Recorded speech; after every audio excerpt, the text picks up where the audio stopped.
May tanong sa akin, Boss Ray, ano po pwede kong gawin? Sa ngayon, dami kong overdue.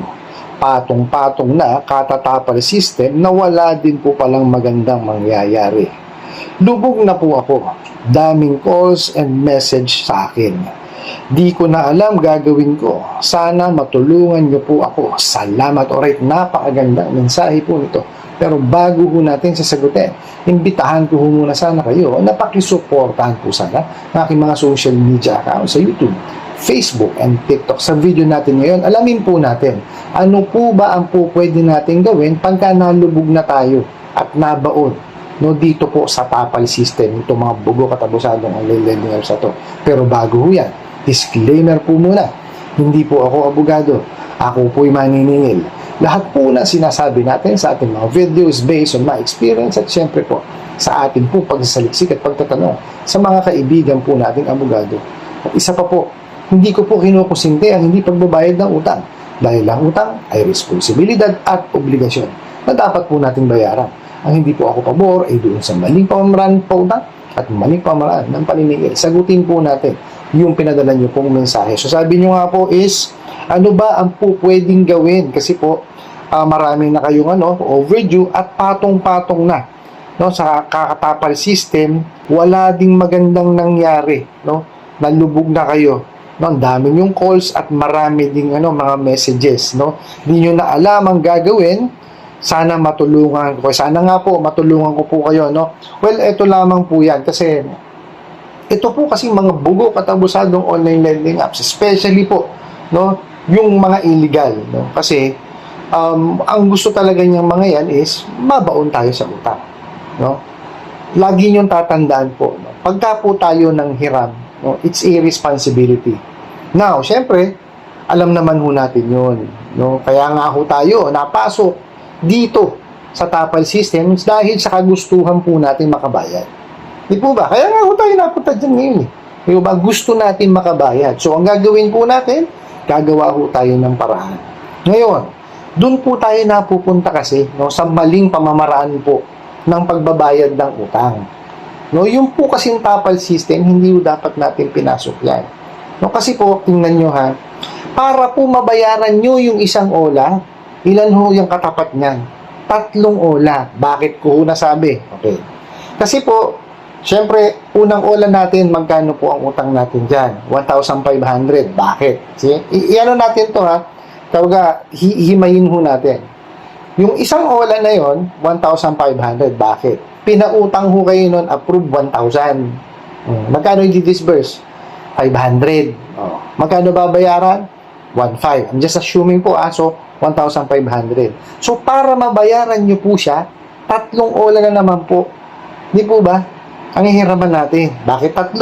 Siyempre, a-approvean tayo sa pinakamababa na naman. Di po ba?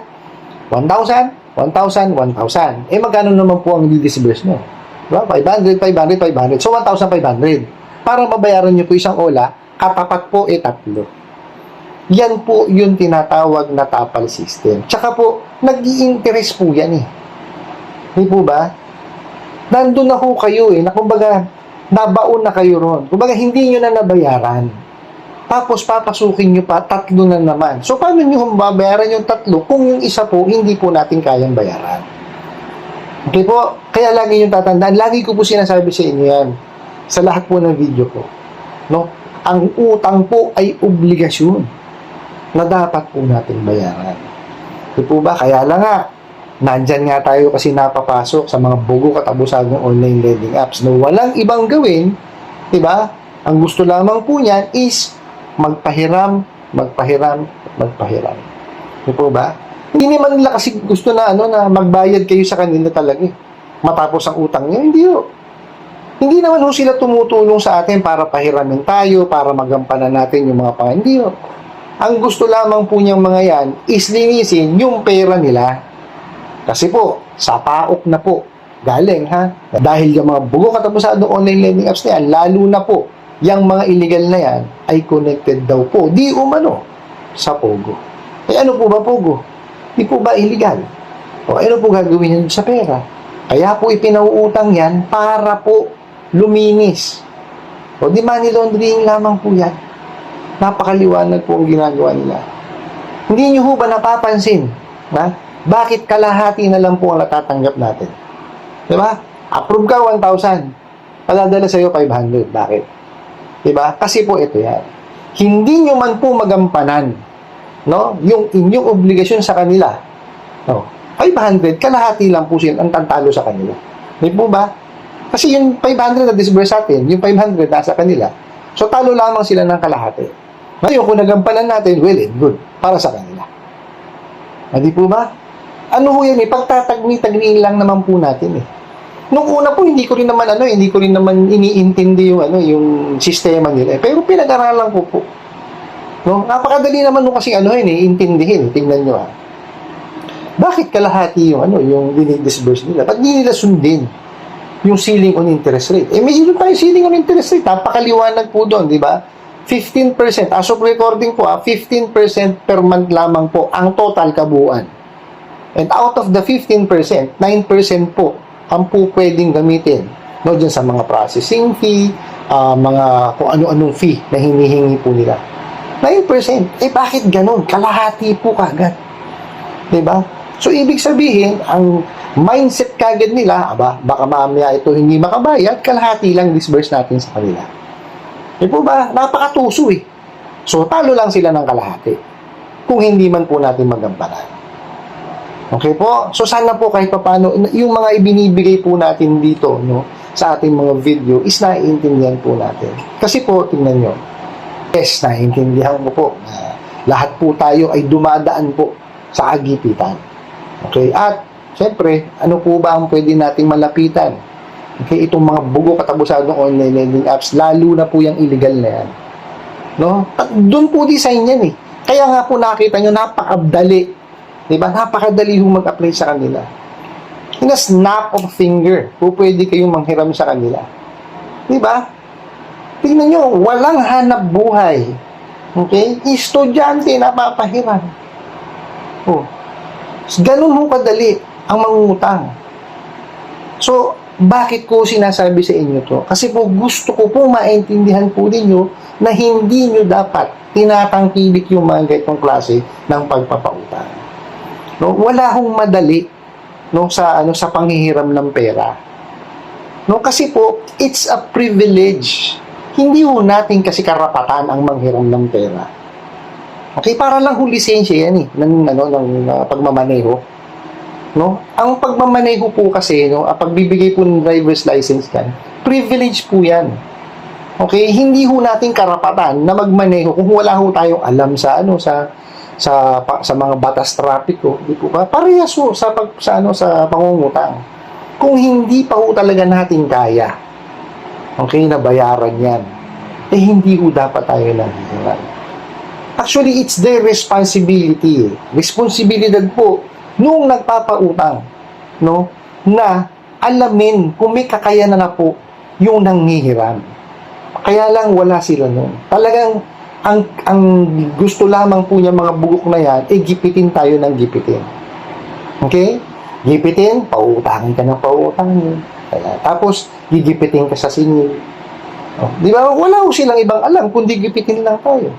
Meron ho tayong mga criterias na dapat pong ma-meet para po tayo makapanghiram. Na hindi ho ginagawa nitong mga buo katabusadong online lending apps. Uulitin ko po. Okay? I-summarize po natin. Ha?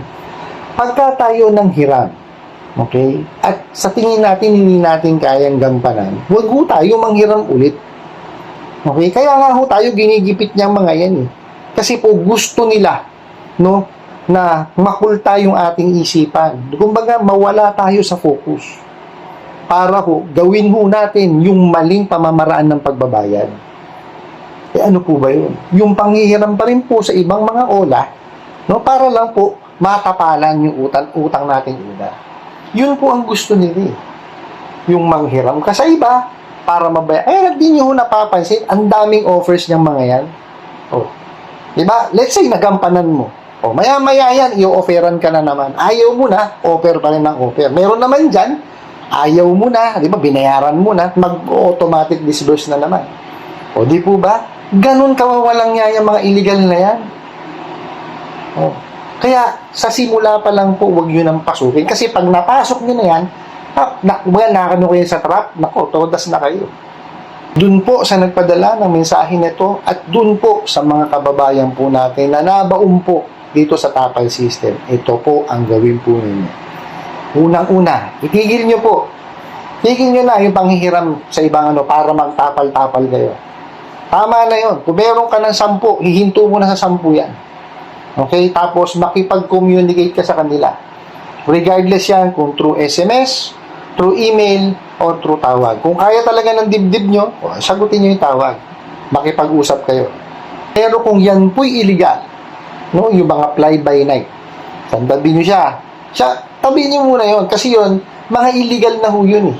Kaya lang, dapat tatagan nyo po yung inyong dibdib.